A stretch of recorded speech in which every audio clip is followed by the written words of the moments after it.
to the Living Desert Zoo and Gardens, an AZA-accredited facility in Palm Desert and Indian Wells, offering visitors a chance to see desert flora and fauna up close. This 1,200-acre property is home to over 600 animals and welcomes nearly 600,000 visitors every year. Inside these gates, we'll explore the 4 main habitats. African safari, where we'll encounter rhinos, painted dogs, and giraffes up close. Australian adventures, step into an open-air habitat where wallabies hop alongside us. Wild Americas, where baby bobcats and the conservation of Mexican wolves is on full display.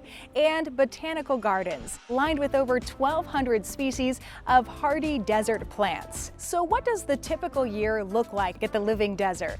Well, between numerous vet visits, summer temperatures, global conservation efforts, and feeding hundreds of hungry animals, it's busy and it's full of challenges. But it all comes together in a way that's about being more than just a zoo. And for the first time, we're getting a years-long look behind the scenes.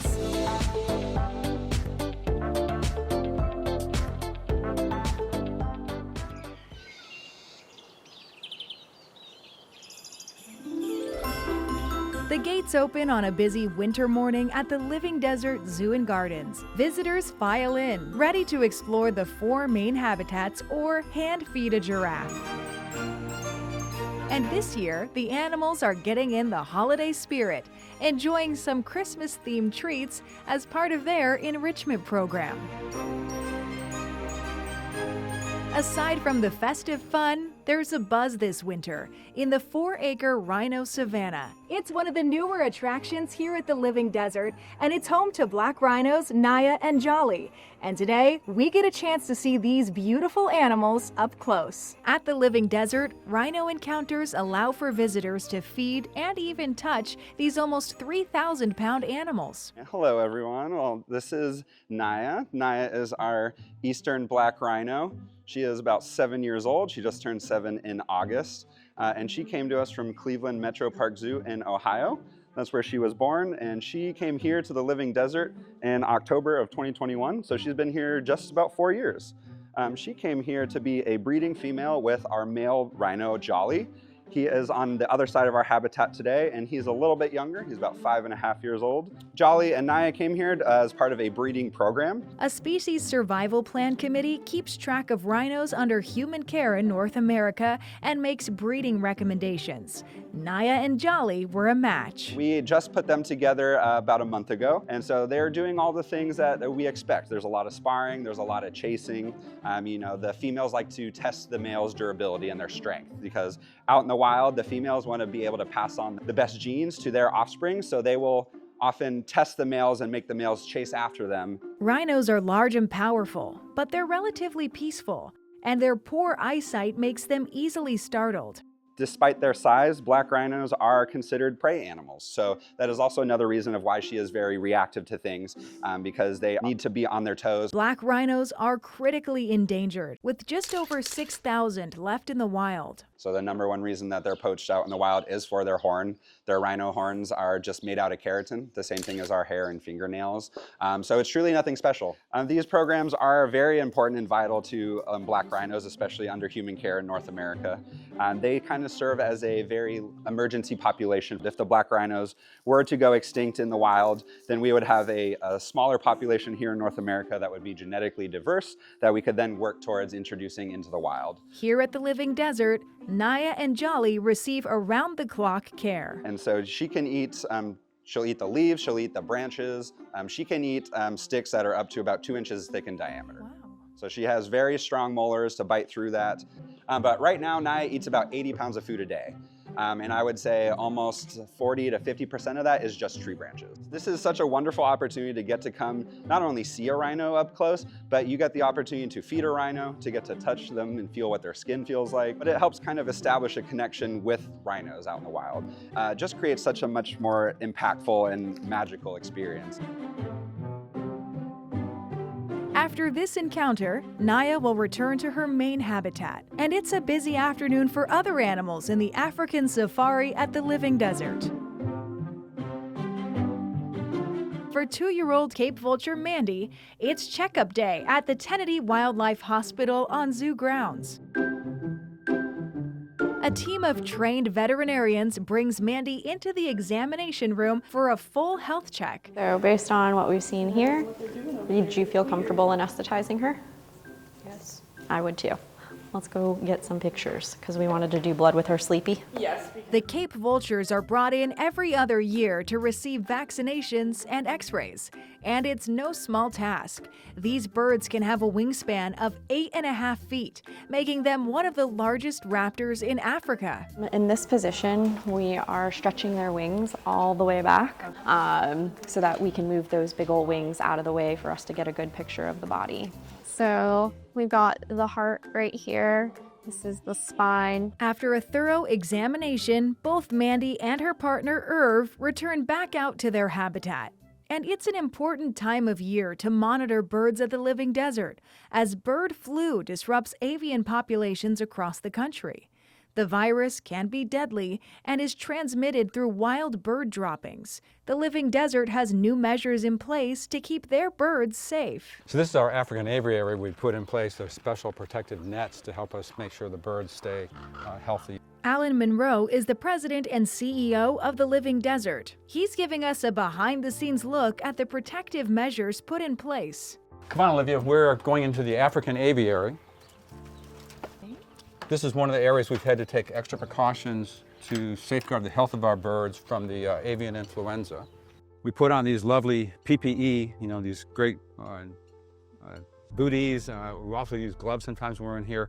The whole idea is to try and protect this bird population from the virus that's circulating in the wild birds that love to come to the living desert. So it's a great spot for water and food. So we get a fair number of wild birds that fly through our park. And so whenever possible, we have put over this fine mesh to try and reduce the likelihood of that happening. We've been really lucky, and because of our protective efforts, I hope, that we've not had any bird flu show up in any of our birds. We monitor the health department reports birds that are found in Riverside County that are tested to have avian influenza. And so once it dies down and we're seeing less wild occurrences of it, then we'll go ahead and feel safe that we can take off the extra precautions, bring all of our birds back from holding, and let them enjoy the park as they normally do.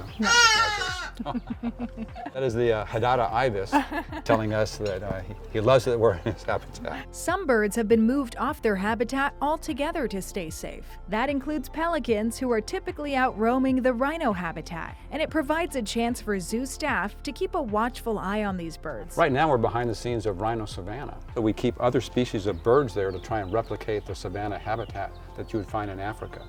Right now we've got them behind the scenes because of the avian influenza, but we basically keep the birds back here for their health, and this is a chance to make sure they're doing well, that they're eating. In this habitat, Terry the great white pelican has a personality that makes him a staff favorite. And today, we get a chance to feed Terry his favorite fish. So the idea is to get their attention so they know they're about to be thrown. Okay. And then you want a nice gentle arc that lands right in front of them. I'll watch you go. Oh, perfect. After a few tosses, Terry joins in, showing off his skills. From the African safari, we're off to the wild Americas, where the cool weather of the winter months has made for some happy Mexican wolves who are enjoying a stroll around their habitat. Animal carekeeper Nicole Romero enjoys sharing the history of this resilient species. Their story is really cool. Back in the late 1970s, these guys were down to about 7 Mexican wolves total. Here at the Living Desert, we do a lot of conservation work, so these guys being one of them.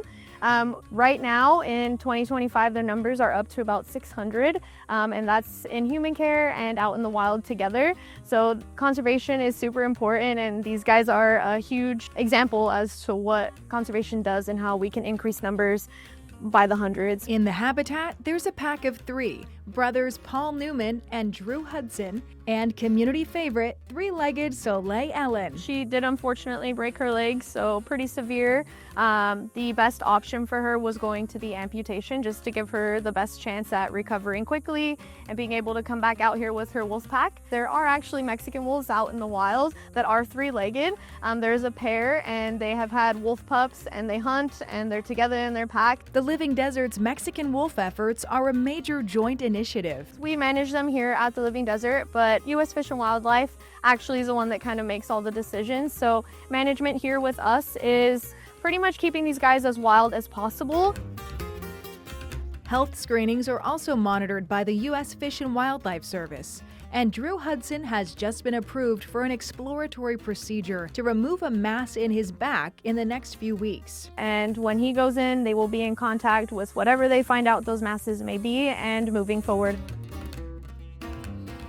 While the Mexican wolves are a staple at the Living Desert, some of the zoo's newest arrivals are turning heads. A cohort of desert tortoises arrived in the fall, and they've recently hatched. They're starting to grow stronger every day. It's part of the zoo's Head Start program, one of its keystone projects. So desert tortoises are actually declining dramatically in the wild. That's why they were just recently listed as endangered by the state of California. Much of this reason is because of an overpopulation of ravens, which is a native bird to our area, but in the past it has been migratory in the desert ecosystem. But because we've provided all sorts of extra resources, food and shelter and nesting materials and water, raven populations are dramatically higher than they should be naturally. Tortoises in particular, they are eaten like Skittles by ravens when they're babies. So at the moment, you don't find baby tortoises across almost anywhere in the desert where they should be. As the desert tortoise faces declining numbers, the zoo's Head Start program is crucial for their survival. The Head Starting program that we have here, we take animals from eggs about the size of a ping pong ball, and we rear them up to about the size of a 2 or 3 year old tortoise. And we do that in only about 6 or 7 months. But when they get up to about the size of about a 5-year-old when raised in the wild, they are raven resistant. We give them high quality food in much greater abundances than they would normally find in the wild, and we keep them awake over the winter so they don't go into their hibernation, what's called brumation phase. So in the 4 years, we've released somewhere close to 200 of these babies. Once they've grown to the right size, the tortoises are transferred to Edwards Air Force Base, where they'll eventually be released into their native habitat. We'll check back in with these little ones over summer before they head off to their next stop. There are other desert tortoises at the Living Desert. Many were pets that have been surrendered to the zoo instead of released into the wild, which is illegal. The zoo takes care of these tortoises and allows them to be adopted to keep them out of the wild. So Beetlejuice is a pet that we've received in our rehoming. He's probably 10 to 15 years old. So Beetlejuice has a little bit of an underbite. So we're trying to correct that a bit by encouraging the growth of the keratin in his upper beak. And how do you do that? We give him lots of vitamins, and that helps spur that process. It's important to keep wild and domesticated tortoises separate to reduce the spread of dangerous respiratory infections. So if we keep the pets as pets, we protect the wild population. We don't want people taking animals from the wild as pets. We have such an abundance of tortoises for people to adopt, not just us, but other organizations too. And they're so cute. If you want a tort, come talk to us.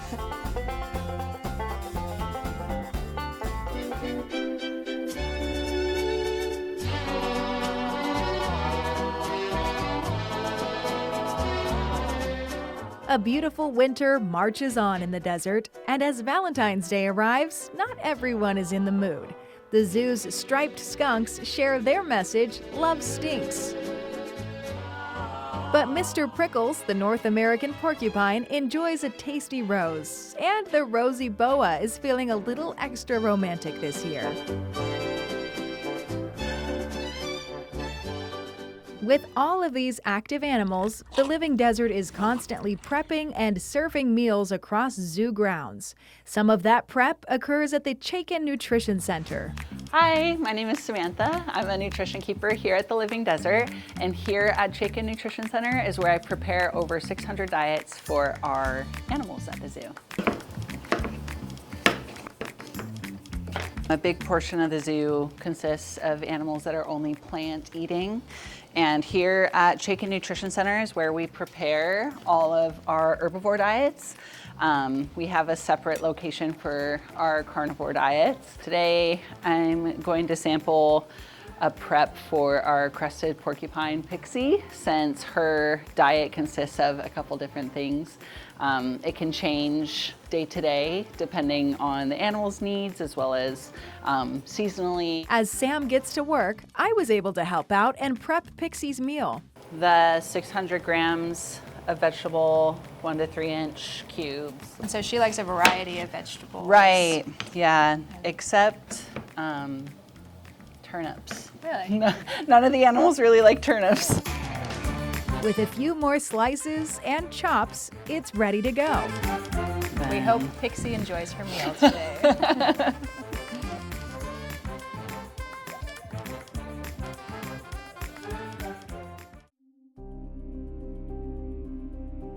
Unfortunately, this successful season ends with an unexpected loss, one that's felt throughout the zoo. In March, Mexican wolf Drew Hudson underwent surgery to remove a quarter-sized mass that wasn't healing. The operation was recommended by the U.S. Fish and Wildlife Service. However, during the procedure, Drew's heart and breathing stopped abruptly. So our team jumped in, started CPR, tried to revive him, did several rounds of that CPR in hopes to revive him, and we could not get him back. Drew Hudson's presence will be deeply missed by his pack and everyone who cared for him.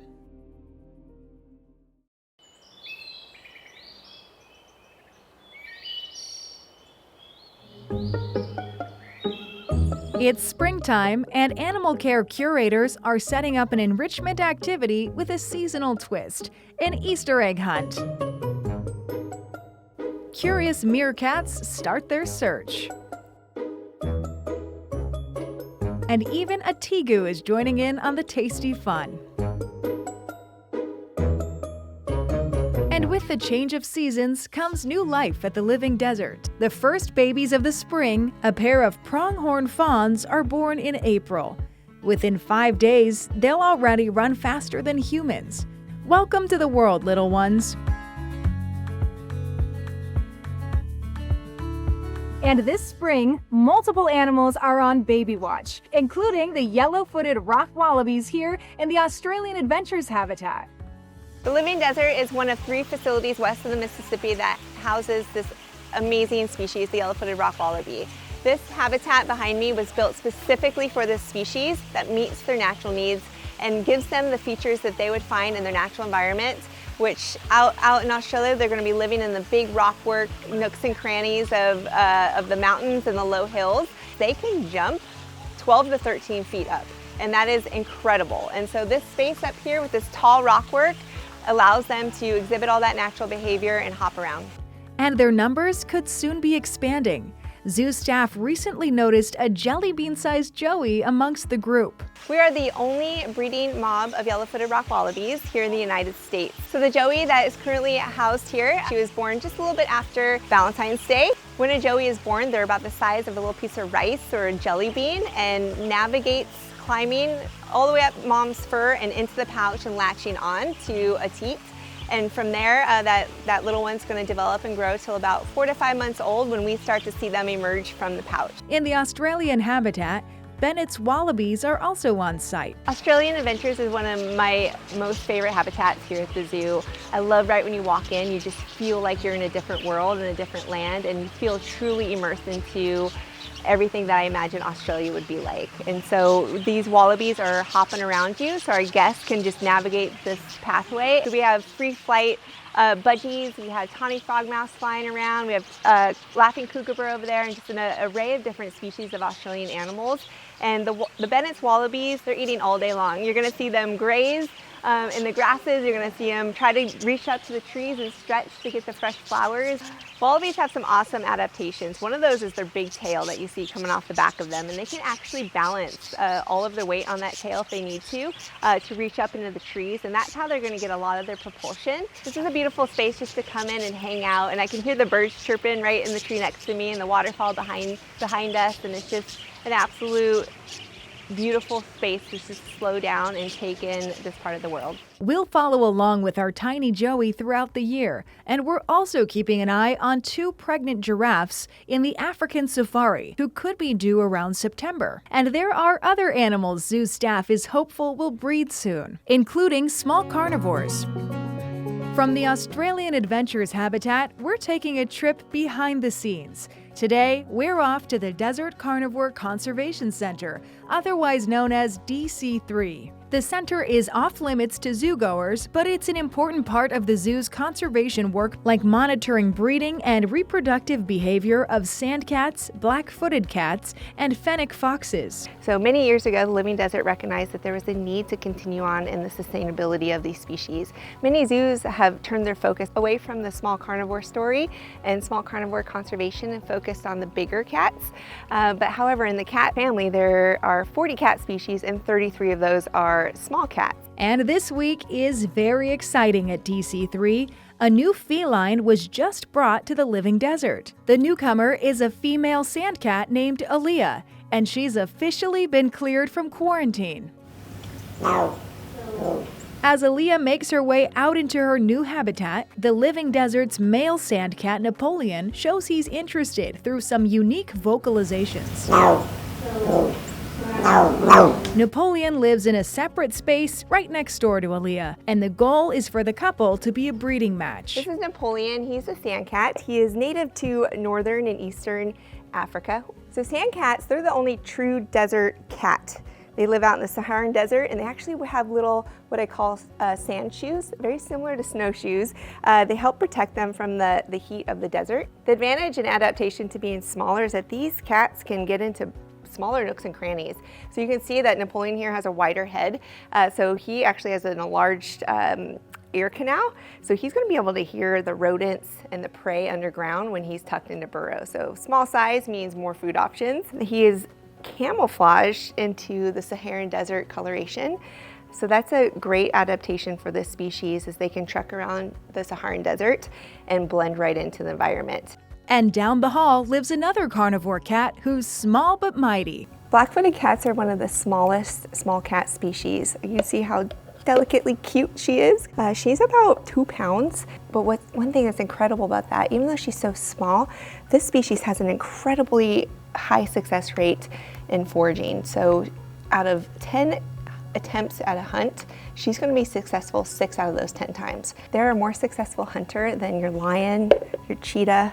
It's a pretty incredible adaptation to have. The black-footed cat population is declining, but the work that goes on in DC3 can help these tiny predators remain at healthy population levels. From DC3, we head to Wild Americas, where there's another new face. Jedi the kit fox steps out into his habitat for the first time. Let's go ahead and head down to Jedi's habitat and see what he's up to this morning and spend some time with him.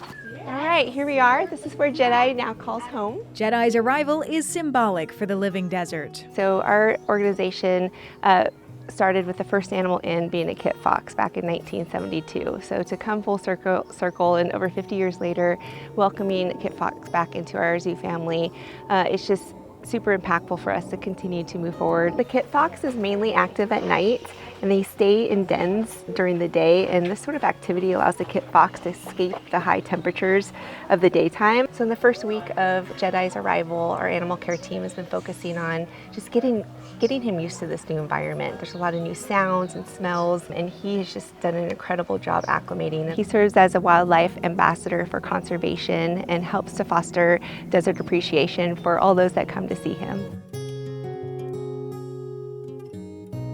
next to Jedi, the bobcat habitat is empty for the first time in 23 years. Beloved Crawler has died. Our community, our members have grown up coming here, seeing Crawler and his brother grow up, and it's just been such a treat to be able to tell their story. Bobcats are known to live up to about 4 years of age, but can live up to 10. So Crawler being 23, just shy of 23 is pretty remarkable. We take our job home with us, so you can't just turn off caring and loving these animals because our shift is done. It does get harder as we see them grow a little bit older, but we're continued to their care and well-being every year milestone of their life. This spring, a return to normalcy. A drop in bird flu numbers has allowed zoo staff to pull back protective netting. And in the Rhino Savannah, Terry and friends are back out on habitat.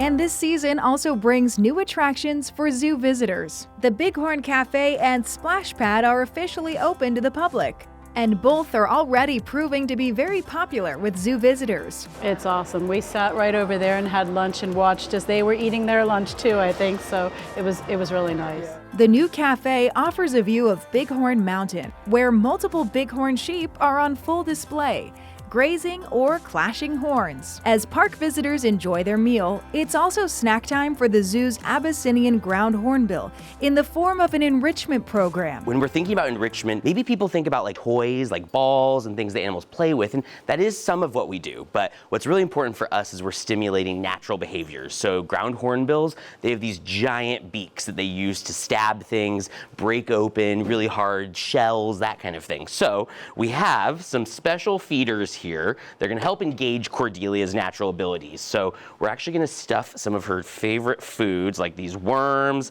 the mice, and this ground up meat. Gross to us, but delicious for a ground hornbill like Cordelia. We're going to stuff it down into these holes, and then when we go put it out for Cordelia, we'll actually put this coconut shell right on top. So then she has to figure out how to manipulate the coconut shell, how to push these out of the way, and then finally how to ultimately pick the food out of there. These enrichment activities keep the Living Desert's animal residents inquisitive and active. But before the fun could even start, Cordelia was curious about the cleaning preparations taking place on our side of her habitat.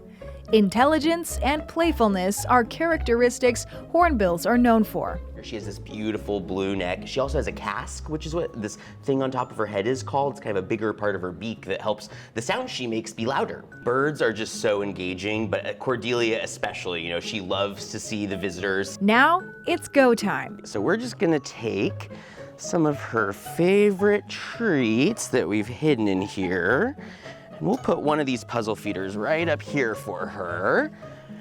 And then let's see, we want to put them in spots where, you know, it's nice in the sun for her, where she's comfortable to hang out so she can spend some time picking at this and playing with it. So I think that's a nice spot. And then right over here seems like a great spot for it. And this one has the coconut shell on top, so then, you know, it's a little bit harder for her to access. As Tim steps off the habitat, curious Cordelia makes her way in, right over to the first puzzle. It gives our guests a great chance to see all of Cordelia's natural abilities. What a great little huntress she is. Well, look at, she's found her enrichment. She's already picking at it, so she's clearly using that long beak, and you can see, even though it's, you know, long and kind of sharp, she can pick up things really delicately too. Those little tiny pieces of meat. She has actually never seen this type of puzzle feeder before. Today is the first day that she's ever actually gotten this kind of puzzle feeder. So we're witnessing the first time Cordelia has seen these. All right, looks like she might see that other one. Big jump. Getting that running. All right, let's see if she can figure this one out. So she's gonna have to assess it, figure out, oh, she's a pro. Look at that, right? She knows exactly what to do. We'll let Cordelia enjoy her findings. But before spring comes to a close, a timely arrival brings excitement to the zoo. Baby bobcats have arrived and are already making themselves right at home. So we have two super cute bobcat kittens. They are yet to be named, but we have about 8-week-old male and female that are currently with us. So we got a call from our network, our zoo network, about 2 weeks ago that there were 3 orphan bobcats up in Oregon in a box on someone's driveway. They needed immediate care, and the Living Desert team flew up to Oregon and met with the Department of Fish and Wildlife and brought back 3 5-week-old bobcats. Unfortunately, one of them did not make it and had a urethral blockage about a week into being here with us, and that's common with small kittens, and their history is unknown. It's been a whirlwind month for these tiny felines, but they're already getting used to their new surroundings. We immediately started to get to know them and provide a consistent care plan for them, and ensuring that they were getting fed on a schedule that is conducive for their age. And each day they've been gaining grams and grams of weight. They're starting to eat solid foods, some more meat and mice pieces. And the arrival of baby bobcats brings a full circle moment for Living Desert staff. But the timing of losing our beloved crawler and then all of a sudden getting this call that these little ones were needing a home, it was beautiful. And we see a lot of crawler in some of their personality. The next step for these kittens is to make their way out onto habitat. As of today, they've been taking shorter trips outside, so getting a little bit of exposure to the sights and sounds of the world beyond their neonatal room. So we're hoping in probably another week or 2, they'll start spending more time out on their forever home, out on habitat.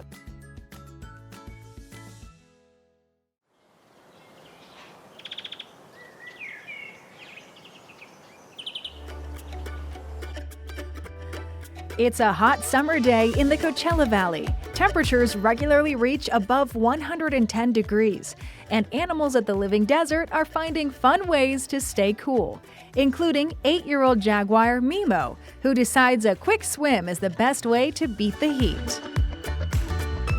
But the temperatures aren't stopping the busy prairie dogs from digging. And over summer months, the action doesn't slow down for the zoo's veterinary team as well. And today, I'm headed back to Tennessee Wildlife Hospital to meet the zoo's new senior veterinarian, Dr. Yusuf. I was working at a zoo in the Pacific Northwest, and before that in Florida, and this is actually my 5th zoo as a veterinarian, a practicing clinical veterinarian, so I'm really excited to be here. What really excites me is getting other people excited about conservation and what we do in zoos, especially here at the Living Desert Zoo. I actually visited here as a vet student over 20 years ago, and it really inspired me. I would say that the team here has been pretty amazing in adapting to me and seeing how I do things, and kind of, as I say, rolling with the punches. We will see emergencies, and because we are open to the public, the guests may sometimes see emergencies and see some pretty intense situations.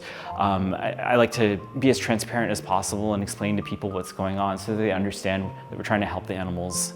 And today, Living Desert visitors get to see a routine checkup for one of the zoo's cheetahs, Jaali. So you've gone far enough, you know that you're at the greater curvature, because we've gotten 2 cranial samples now from the same area. So Jaali cheetah, she has a history of inflammatory bowel disease. Cheetahs are really notorious in various settings, both in the wild and in captivity, for getting gastritis and inflammatory bowel disease. So not uncommon even with the best diets available to us. So what we're checking right now for is the mucosa, or the inner lining of the stomach. She's on medication for her inflammatory bowel disease, and so far everything looks pretty normal, which is really good, and she has no clinical signs. We do routine preventative health exams. Not only is that part of the requirements for being an AZA accredited facility, it's just good medicine. So we try to get our hands on every animal at least every couple of years at a minimum. And so we do everything that we can in terms of diagnostics, which this is a new tool for us, which is really exciting thanks to the zoo. We're able to elevate the care we provide the animals. After a successful visit, Jaali is able to rejoin her coalition of cheetahs.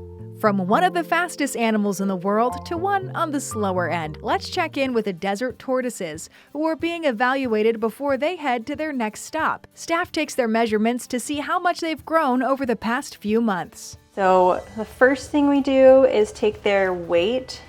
We take it in grams. So this guy is 183.3. And then we take the midline of their carapace. And so far, their carapace length in data has been shown to have the highest correlation with survivability. So this one is 79.23 millimeters. So they're going back to Edwards Air Force Base once they leave here. At the base, they'll acclimate to their natural habitat while remaining protected from predators until they're ready to be released. It's definitely a little sad when they leave, just because we're in here spending so much time with them while they're here. And they're here for 6 months, so it takes a little adjustment once they're gone, especially once I walk past the window and I always feel like I'm forgetting something because I don't need to come in here multiple times during the day. So it's definitely an adjustment once they're not here. Then the head starting program cycle continues on. We'll get more eggs again in August and start hatching out in September, so we have a faster turnaround this year, so it'll be less time without them here, but it's always good because it allows us to really disinfect the room well and get everything clean and ready for the next group. While these tortoises take on life one slow step at a time, things are moving much faster in the African safari habitat, where painted dogs are on the run. They are amazing. You were talking about how beautiful they are. Actually, every single dog has a different coloration. That's how we tell them apart here at the zoo.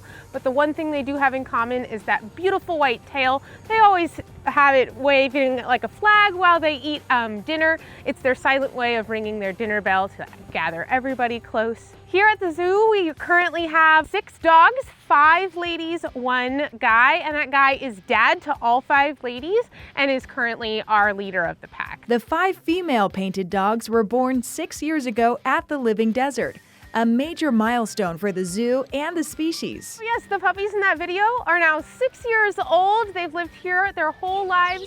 We've been able to bring a lot of packs to zoos around the country with our painted dogs. So these are just the ones that we have left, but we have 3 or 4 packs all across the country that all started here at the Living Desert. Over in Africa, these guys have about 6,500 animals left. We work with the Painted Dog Research Trust here at the zoo to work with communities there to support the animals and not see them as a foe, but as a friend, and trying to build their populations over there. The Living Desert works directly with Zimbabwe Republic Police to enforce a 50-mile-per-hour speed limit to reduce wildlife and vehicle collisions that have led to a decline in African painted dog numbers. And that's just a small piece of the work they're doing worldwide. The summertime offers the Living Desert a chance to focus on their 100-plus conservation efforts they're a part of globally in over 12 countries all over the world.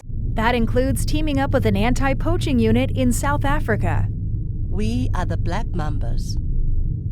We believe that we can create change and save our rhino. What do you do? The Living Desert joins forces with this all-female anti-poaching unit, providing funding and educational support to protect rhinos and other endangered species. We are the Black Mamba Anti-Poaching Unit. We are grateful to everyone for their support. Hi everyone, Jenny Lin coming to you from the Living Desert Zoo and Gardens field site in Mongolia. And a few of you have been wondering, what are these white tents? Well, they're where I've been staying on this whole trip, so let's talk about it. And this summer, the team also traveled to the deserts of Mongolia, supporting ecosystem conservation to protect biodiversity. And behind me, I have a Cinereus vulture nest. Cinereus vultures have a low breeding success, where only 50% of eggs hatch and are able to fly off on their own. And we're trying to figure out why. Good morning. Let's go check on the kiddos. This summer, the Living Desert sent a team of animal care experts to Africa to help care for cheetah cubs rescued from the illegal wildlife trade. This effort is in partnership with the Cheetah Conservation Fund, providing specialized feeding, medication, and rehabilitation support to help these vulnerable animals thrive. Those are what we call inferential statistics. The zoo's global efforts are anchored by their Building Community Conservation Success workshops, where the Living Desert trains conservationists from more than 30 countries. They're led by the zoo's Vice President of Conservation, Dr. James Danoffberg. And in June, the Living Desert brought these conservation initiatives back home to the Coachella Valley, opening the first U.S.-based center for species survival to reshape human behavior worldwide. The Center for Behavior Change here at the Living Desert is brand new as of June this year. We were very complimented and appreciative of the opportunity to work with IUCN when they came to us and said, hey, we'd like you to create this center with us, because we were the first organization that they approached. And we are the only organization like this in the United States and one of only 3 in the entire world. For me personally, this is like the biggest accomplishment. This is like the culmination of my entire career in a lot of ways. You know, to being able to work with amazing conservationists in so many countries to really get at the root causes of why species are declining. People are the cause, but we are the solution. We can be the solution, right?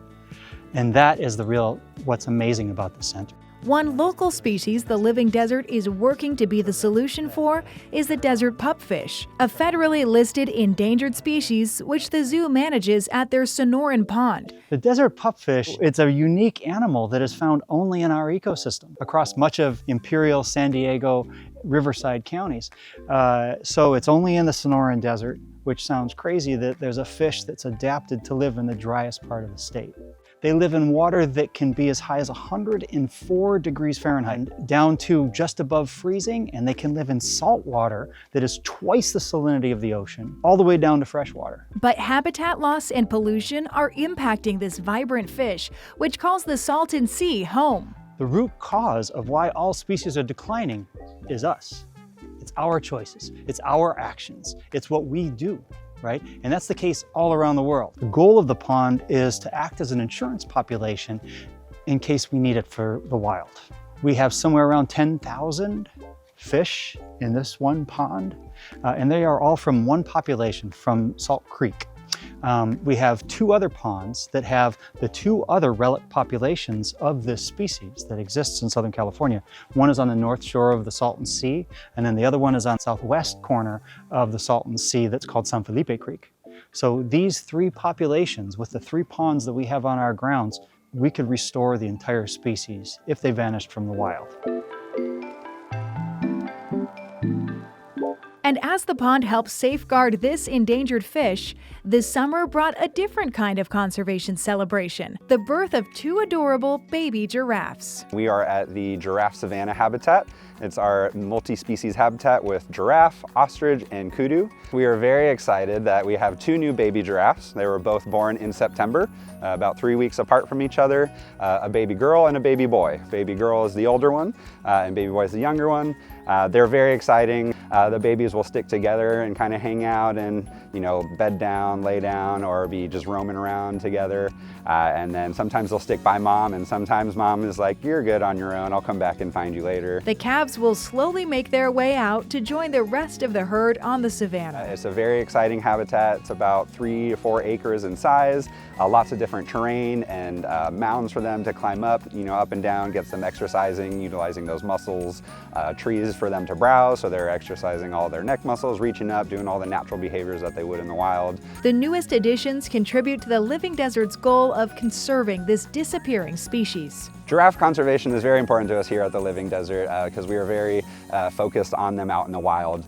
Their population has decreased about 40% in the last 30 years.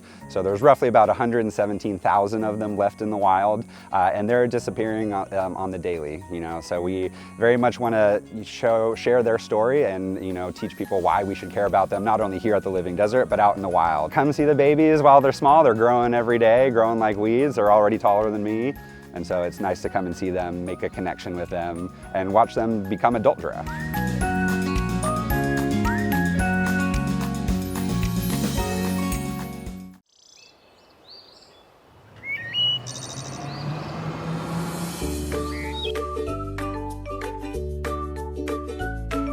As the heat of summer fades, fall has arrived at the zoo, and our 2 baby bobcats are enjoying the new season out on their habitat. And they have new names. The siblings are now officially known as David and Joanne, and they're growing faster and stronger every day. Getting into a lot of playful sibling mischief, the cats are visitor favorites in the Wild Americas habitat. And in Australian adventures, the Joey is now out of mom's pouch, but can still be seen suckling from time to time. The Joey is old enough to be separate from mom, so she's pretty identifiable because she's the smallest and, sorry, but the cutest at this time. But she is independent from mom, so she goes and checks in with her a little bit and takes a little drink of milk, but then moves on and does her own thing. It has just been an amazing experience to share a birth and the evolution and growth and milestones of the Joey developing. The Joey will be fully independent soon, and there's a new arrival in a portion of the African safari habitat that's stealing the spotlight.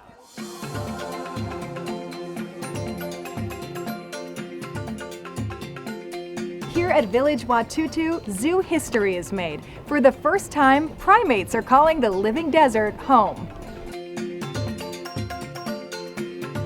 We're so excited to be welcoming Patis monkeys here at the Living Desert. The ages of our troop, we have the male who's about 6 years old, then we have one female who's 5, and she's actually mom to a 6-month-old. She's about to turn 6 months old.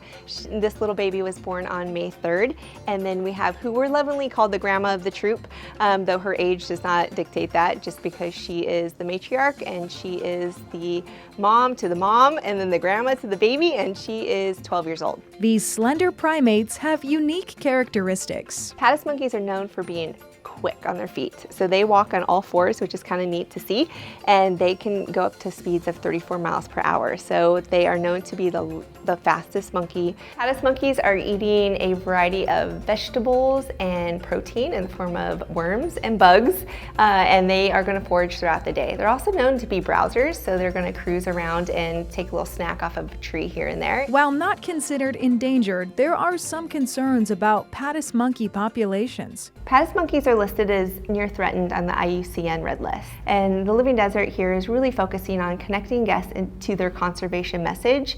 We want our guests to walk away knowing that they are super cute and awesome, but we want them to be out in the wild. And so we're encouraging understanding that they are not a pet. And while they're not easily trafficked here in the United States, spider monkeys are actually one of the #1 trafficked animals along from Mexico into Arizona and Texas. So we really want to teach our guests to understand the importance of, mindful tourism and knowing when you go to buy something, understand your cart and where those purchases are coming from and the effect that they have. The troop marks a new, adorable chapter in zoo history. And in another portion of the African safari, Halloween celebrations are underway as black rhino Jaali munches on a fall favorite, a smashed pumpkin. And jack-o'-lanterns prove to be great enrichment for a mob of meerkats who are investigating from the inside out. And the zoo's pair of turkey vultures is also interested in their fall treat. Aside from the animal action at the Living Desert, there's plenty to see this fall, including 1,200 acres of scenic gardens and nature trails, where Aryan Noorzai is the curator. So I started at Denver Zoo as like a young kid, and then I moved to San Diego Zoo Safari Park, and then later to San Diego Zoo. Then I was with the Getty Center in LA working on the garden concepts there. And then I spent some time in Botanic Gardens, but I'm very pleased to be back in the zoo world. We do all the gardens in the area as well as the animal habitats. We do a lot of work with conservation and we're propagating constantly. One of the really cool things about the Living Desert is we have so many plants, even trees, that we've grown from seed here, right? And so it produces a plant that is heat tolerant in a way that it doesn't come from the nursery like that. We did 830 propagations for community collaboration projects last year, and we're looking to increase constantly as we move forward. A really neat thing about the Living Desert is we have eliminated garden pesticides from our use. So if you're kind of considering maybe if you can get rid of those from your house and you're a little hesitant, just come here and see what we've been able to do. Our aloe garden is really cool. The ocotillo garden is not to be missed. The zoo and gardens are also dedicated to fighting the growing issue of plant trafficking. So plant trafficking is really problematic because it strips the landscape and removes a lot of viable habitat and structure needed to keep the ecosystem balanced, right? It's all a balancing act out here, and we still don't really understand all the wealth of how interconnected all the plants are, and then the animals on top of that. We are one of the places that we collaborate with the USDA, and we receive some of the confiscated, illegally transported plants. So they are some of them are showcased in our desert conservation house, as well as other plants that we're working with in conservation. The zoo also collaborates with the community to collect tasty branches for their plant eaters. There has been over 11,000 pounds donated by our community over the last year, and from Gardens Department, thank you so much. That's really helping us feed all of our animals and keep our project afloat.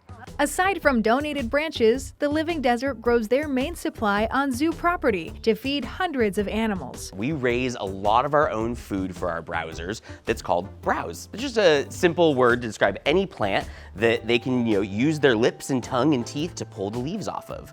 So we have a couple different species laid out right now that our animals can eat. Our animals are actually approved to get 83 different types of browse to match whatever their lifestyle might be out in the wild.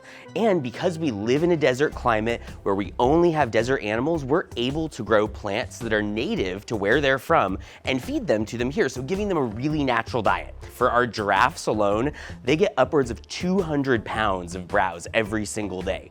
Each rhino gets 80 pounds of browse every single day. And that's why it's so amazing that we're able to grow so many of these plants here on our grounds. We took a trip to the outskirts of zoo grounds to view their farm-to-table menu. We have all different browse gardens all over, and we actually have a rule now that any shrub or tree that's planted on grounds has to be browsable. I'm just gonna go right in and take this piece off. That looks like a great cut for our animals. And it has both the flowers and the leaves, so they're gonna get some of the good stuff.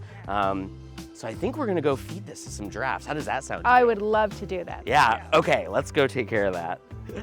Our next stop, the giraffe savanna. Now it's time to eat. So we have 5 different kinds of browse here. Now every single animal has their own taste, just like us. So let's do a little taste test with Capano here and see which one he likes the best, okay? So how about you hold the desert willow and this palo verde. Oh, look, he already, what a stinker. He already stole some of that desert willow. So our keepers put browse out for them 3 times a day.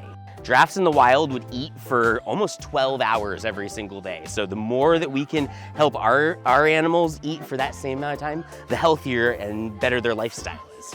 Yeah, look at the way that he's able to rip the leaves off. And that's what those long tongues are for, is for wrapping around the branches. Oh yeah, and look at Florence, the ostrich is coming to join us. As the giraffes finish up their lunch, it's time to head from these gentle giants to the land of miniature. All aboard the Bighorn Railroad. Hang on tight as we roll through the track. A staple at the Living Desert that started as a temporary holiday display in 1998. Everybody seemed to love it so much, and within the next couple of years it became permanent. We have a G-scale, 1/24th scale model trains here. A lot of people come because they recognize our vintage trains with our steam locomotive. There's 8 loops, continuous loops, and there's about 6 different shuttle lines that go back and forth. It's a little over 3/4 of an acre, and it's about 3,000 feet of track. Throughout the exhibit, you'll find local cities throughout the Coachella Valley, ranging from Idlewild down to the Salton Sea and everything in between, to showcase our conservation efforts throughout the valley and what we're doing here. We also stepped into the conductor booth, where all of the train operations are taking place. These dials we use to raise the voltage and control the speeds of the trains. And I got a chance to take over the dial and go full steam ahead. So this is our mainline trestle. This is our biggest track we have inside the whole exhibit. It kind of goes through the whole display and back around again. We're looking to be expanding on the back half, which will continue our Indio La Quinta section going down all the way to Salton Sea. In October, an impressive milestone. The Living Desert's echidna, Digger McGee, turned 50 years old, living about 5 times as long as his wild counterparts. To celebrate, a milkshake made out of ants and termites. Happy birthday, Digger! As our year-long journey at the Living Desert comes to an end, Naya and Jaali continue their encounters with the hopes of an offspring in the next year or so. That's a milestone the zoo's CEO, Alan Monroe, is looking forward to after serving 12 years in this position. He says every year has its challenges and its successes. And I'm sure you've seen a lot change over the last 12 years. We have. We've been able to always invest back in the parks to make it better for our guests and build new experiences. And this year has been a memorable one. What are some of the zoo's favorite moments from 2025? You know, 2025 has been really exciting for us. We've done a number of improvements to the park. The Oasis Splash Pad, the Bighorn Cafe, so we've had new facilities for our guests to come and enjoy. In terms of animal moments from the year, the arrival of the Paddis monkeys is very exciting. Oh, absolutely. You know, there's not very many species of primates that are from desert habitats, and they've been just such a popular hit with our guests. As they explore about the habitat, they're always active. The little baby's always getting in trouble and getting scolded by mom or grandma, and so it's just a great way to share with our guests another conservation story. There are new attractions to look forward to in 2026, including one focused on the ever-important pollinators. We're going to do it in a gigantic fashion. We're going to bring in giant replicas of many of the pollinators that are so fascinating, but they're going to be like 10 to 12 feet in length or height. And so think about getting a monarch butterfly caterpillar. Instead of a little guy this big, it's going to be 10 feet long. And we want to be able to tell the story about why these animals are so critical, not only for what we need in our food, but also the role they play with wildlife. And still on the horizon, lions. We got a little bit more money to raise in the next year, but if things go well, in the fall of 2026 is when we'll start construction on the Lion Ridge habitat. It's a 2-year construction window. It takes that long to build all the wonderful facilities for the lions, for the guests, for the staff to take care of all of these. And so in the fall of 2028 is when I have circled on my calendar. In the meantime, the zoo is committed to their education and global conservation efforts. We're always optimistic about the future. You know, it takes people to care about wildlife and wild places, and so we're always excited to share that message with our guests that it's not too late to make a change for the conservation stories of many of these species we care about.